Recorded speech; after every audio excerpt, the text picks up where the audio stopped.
누가복음 3장 10절에서 14절 말씀까지 보도록 하겠습니다. 오늘 이 말씀을 가지고 죄는 당연한 것을 잊어버리게 만든다. 죄는 당연한 것을 잊어버리게 만든다라는 제목으로 같이 은혜를 나누기로 합니다. 여러분은 가진 자입니까? 없는 자입니까? 가진 자입니까? 없는 자입니까?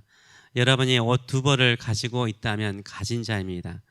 여러분의 집에 있는 냉장고에 먹을 것이 있다면 가진 자죠. 이미 가진 자들 아닙니까? 그러나 지금에는 거지도 옷 두 벌 이상 가지고 있습니다. 홈리스도 백팩을 열어보면 먹을 것들이 가득합니다. 누가 가진 자입니까? 누구에게 나누어 줄 수 있는 재정적인 여유가 있는 사람이 가진 자입니다. 그러나 모든 사람이 다 가진 자이지만 진정한 부자는 아닌 거죠. 누가 진정한 부자입니까? 가난한 자들과 함께 나눌 수 있는 마음의 여유가 있는 자, 또 그것을 실천하는 자가 진정한 부자인 것입니다. 세계적인 기업이나 부자들은 자선단체를 만듭니다. 그래서 많은 돈을 기부해서 어렵고 힘든 가난한 사람들을 도와주곤 합니다. 그러나 많은 회사는요, 회사의 이미지를 위해서 그리고 세금 혜택을 위해서 일정 금액을 자선단체에 기부하거나 자선단체를 만들어서 운영하고 있습니다. 어떤 개인도 마찬가지죠. 개인적인 이미지를 쇄신하거나 세금 혜택을 위해서 선한 일을 하곤 합니다.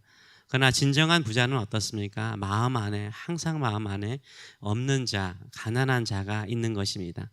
재정적으로 가난한 자뿐만 아니라 또 마음으로 가난한 자들이 많죠. 이 세상에는 마음의 가난한 자들이 참 많습니다. 또 영원히 가난한 자, 인생의 목적과 의미를 잃어버리고 살아가는 영원히 가난한 자들 있습니다. 이런 사람들을 늘 마음에 품고 살아가는 사람이 진정한 부자인 것입니다. 오늘 본문은 세례 요한이 회개하러 온 사람들에게 회개에 합당한 열매가 무엇인가, 회개에 합당한 행위가 무엇인가를 가르치고 있습니다. 아주 구체적이죠. 그리고 각 직업에 속한 자들에게 아주 필요한 메시지를 전하고 있습니다. 오늘 본문에는 세 부류의 사람들에 대해서 구체적인 회개에 합당한 행위를 가르쳐 주고 있습니다. 이 당시에 기득권층이죠. 이 당시에 기득권층은 부자, 그리고 로마 식민 통치 시대였기 때문에 세금을 거두는 사람, 세리, 이 사람들도 그 당시에 기득권층이었습니다. 또 한 사람은 무엇입니까? 군인들이었습니다. 이 분봉왕들이 있지 않았습니까?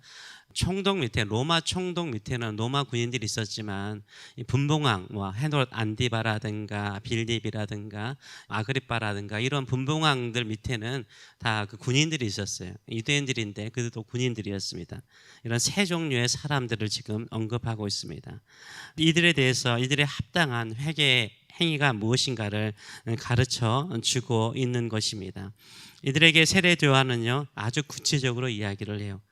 가진 자는 나누라는 거예요. 세리는 부과된 세금 외에 거두지 말라라고 말하죠. 그리고 군인들에게는 뭐라고 말합니까? 함부로 물건을 강탈하지 말라. 그리고 소송 걸지 말라.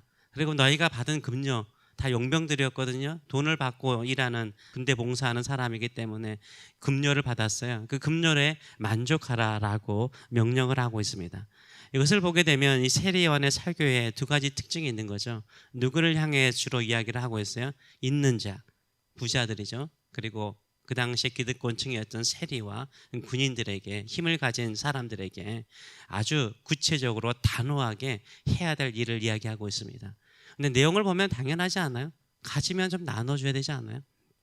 세리라면 로마 정부로부터 부과된 세금과 자기에게 적정한 수고비를 받는 게 옳은 거 아니에요? 그런데 그 이상을 받아서 자신의 욕심을 채웠던 것이죠. 군인들도 자기의 급료를 받고 국민들을 섬기는 게 당연한 건 아니에요. 근데 강탈하고 물건을 빼앗고 나라를 위해서 필요하다라고 말하면서, 왕을 위해서 필요하다라고 말하면서 사람에게 강제적으로 노역을 시키거나 필요한 물건들을 빼앗아 버리는 거, 이건 나쁜 짓이잖아요. 우리가 봐도 나쁜 짓이에요. 옳지 않는 일인데 이들은 행하고 있었어요.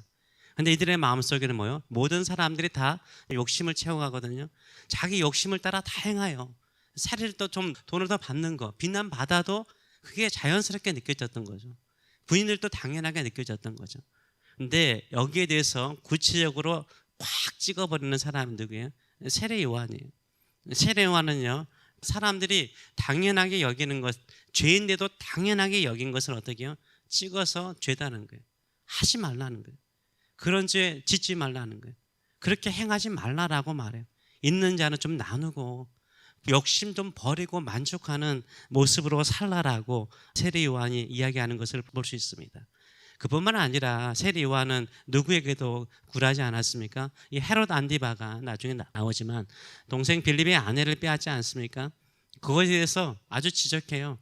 목숨 걸고 이야기를 하고 있잖아요.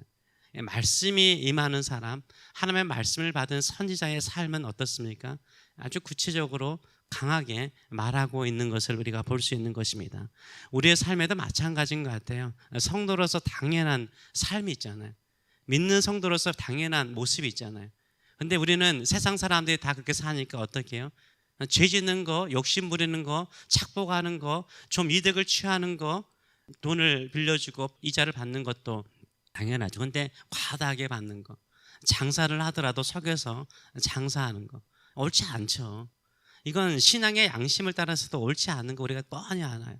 좀 있으면 나누어 주는 것이, 내 마음속에 사람이 있는 것이 행복이라는 것을 알매도 불구하고 당연한 것을 하지 않아요. 죄라는 건 뭡니까? 당연한 것을 다 잊어버리게 만들어요. 하나님의 백성으로서 당연히 지켜야 될 것들을 지키지 못하게 만들어요. 그리고 뭐하게 만들어요? 자기의 배를 채우게 만들죠. 욕심을 채우게 만드는 것을 우리가 알 수 있어요. 이것을 우리가 믿음으로 회개하고 회개에 합당한 열매를 맺어가는 저와 여러분 되시길 축원합니다. 저는 시골에 살았어요. 시골에 살았으니까 좀 시골 사람처럼 보이잖아요. 근데 제가 이렇게 여름이 되면 항상 느껴지는 게 있어요. 이 해가 약간 진력에 들판에서 일하셨던, 저희 농촌이었기 때문에 들판에서 일하셨던 분들이 다들 집으로 돌아오지 않습니까? 그러면 그 힘든 중에 음식을 하잖아요. 저녁을 준비하면 꼭 이웃집에서 그릇 하나가 와요. 이웃집 할머니께서는 팥죽을 끓여서 팥죽 한 그릇을 가져오면 저희 어머님도 그냥 하지 않더라고요. 자식이 4명이었으니 6명이잖아요. 6인분만 하지 않아요. 좀 더 해요. 받으면 팥죽 받았으면 우리 바닷가에 있으면 생선 한 마리라도 갖다 주고, 그렇잖아요. 김치를 내서 누가 갖다 주잖아요. 그러면 우리 집에서도 뭐 필요한 거 하나 또 갖다 주고, 이렇게 오고 가는 정이 있었어요. 그러다 보니까 이웃에 대한 정이 있었잖아요. 항상 뭔가를 하더라도요, 음식을 하든 뭔가를 준비하든 우리 가족만을 위한 것을 준비하기 시작하면 되게 이기적이 돼요. 근데 거기에 플러스 1만 더 하세요. 조금만 하나 더 하시면 되죠. 밥그릇이 6개가 필요하면 7개를 하고 하나를 나누어 주는 마음을 갖는 사람이 그리스도인이죠. 이거는 누구나 가져야 될 마음의 자세인 거예요. 근데 성도들이요, 예수를 믿고 살아가고 예수의 한없는 십자가의 사랑을 받고 있음에도 불구하고요, 탐욕에 사로잡히면요, 누가 안 보여요? 이웃이 안 보여요. 사랑하는 이웃이 안 보여요. 사람이 없는 거예요. 그러면 그게 가진 자로서 옷 2벌 가지고도 한 벌을 나눠줄 수 있는 마음이 없는 거죠. 세리의 마음이죠. 어떻게 하든지 같은 동족임에도 불구하고 같은 민족임에도 불구하고 많은 것을 빼앗아서 내 배를 채우고자 하는 욕심으로 가득 차는 모습을 보게 됩니다. 그래서 이것이 죄성이에요. 이 말씀이 직접적이잖아요. 항상 우리가 현실적으로 이건 안 돼요라고 말하기보다는요, 하나님, 내가 이 말씀에 순종하며 살겠습니다라는 마음의 자세를 가지고 살아가시길 축원합니다. 그래서 우리가 살아가는 모든 삶의 과정이 뭐예요? 회개의 삶인 거예요. 회개의 삶을 살아가며 삶을 교정하며 당연한 것을 당연하게 여기고요, 욕심과 탐욕이 죄를 낳는다는 것을 알고 끊어버리는 인생을 살아가시는 저와 여러분 되시길 축원합니다. 그것을 통해서 하나님께 영광 돌리세요. 그리스도인이 그리스도인답게 보여야지, 그리스도인이 세상 사람과 똑같이 보이면요, 그건 죄죠. 근데 내가 세상 사람들과 다르지 않는 것도요, 당연하게 여겨요. 그럼 뭐죠? 내가 죄로 가득 찬 거예요. 욕심으로 가득 차 있는 거예요. 내가 좀 달라져야죠. 우리가 달라져야죠. 그것이 예수 그리스도께서 우리를 구속하시고 하나님의 백성으로 삼으신 목적인 줄 믿습니다. 그래서 우리가 말씀을 들을 때마다 내 가슴을 찌르는 말씀이 있습니까? 내 마음에 담고 싶지 않는 말씀이 있습니까? 그 말씀은 여러분에게, 저에게 주시는 말씀이에요. 그 말씀을 실천하고 행할 때 그 안에서 아름다운 열매가 있는 줄 믿습니다. 우리가 얻고자 하는 것은 물질이 아니죠. 없어지는 건 아니잖아요. 사라지는 건 아니잖아요. 사라질 것 위해서 사는 사람들은 아니잖아요. 영원한 것을 위해서 사는 거잖아요. 그 영원한 것이 사람이잖아요. 사람이 영원히 남는 거예요. 그 영혼을 구원해내는 것, 그것만큼 값진 것은 없습니다. 그 영혼을 구원하는 것은 뭡니까? 섬김을 통해서, 나눔을 통해서 이루어지는 줄 믿습니다. 이런 삶을 통해서 하나님께 영광 돌리시는 저와 여러분 되시길 축원합니다. 기도하겠습니다. 살아계신 하나님 아버지, 우리는 가진 자입니다. 옷 두 벌을 이상 가진 자입니다. 세금을 거두는 자가 아니지만 늘 세리처럼 욕심을 내는 자입니다. 부과된 것 외에 더 걷어서 내 배를 채우고자 하는 욕심이 많을 때가 많습니다.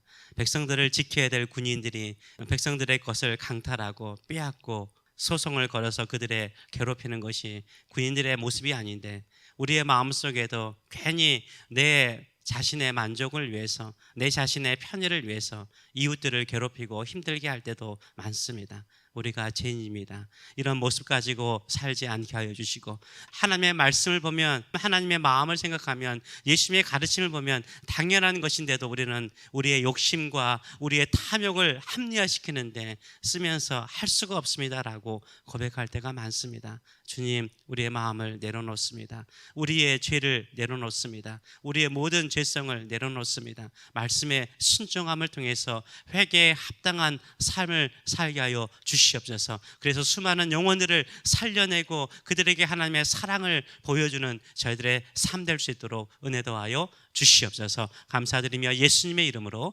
기도하옵나이다. 아멘.